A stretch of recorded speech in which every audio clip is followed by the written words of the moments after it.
Chine, premier partenaire commercial de Madagascar.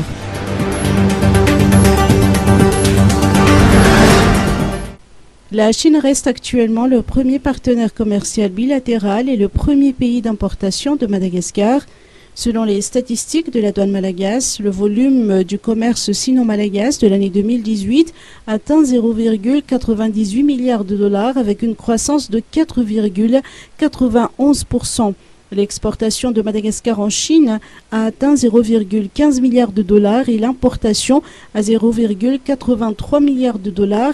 Le chargé d'affaires de l'ambassade de Chine à Madagascar, au cours du salon des médias qui s'est tenu à Nansan, a mis en exergue le développement rapide de la relation sino-malgache.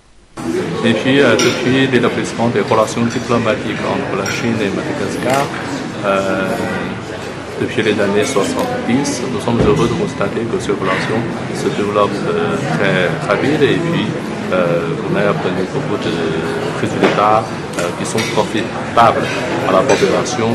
Par exemple, dans le domaine politique, il y a des échanges de haut niveau entre la Chine et Madagascar.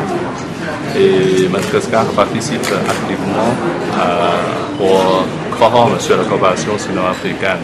Et puis Madagascar participe aussi à l'initiative de la ceinture et la route. Madagascar est parmi les premiers pays qui ont signé un mémorandum d'entente avec les premiers pays africains qui ont signé un mémorandum d'entente de coopération de l'ICR avec la Chine. Et Madagascar sont aussi les premiers pays à devenir un actionnaire de AIIB, de la Banque asiatique d'investissement pour les infrastructures. Cela témoigne d'une forte volonté de Madagascar à participer à des initiatives qui seront favorables à son propre développement, qui sont favorables au développement du continent africain. Donc ce sont des efforts déployés par Madagascar. Madagascar et la Chine partagent également des avantages complémentaires.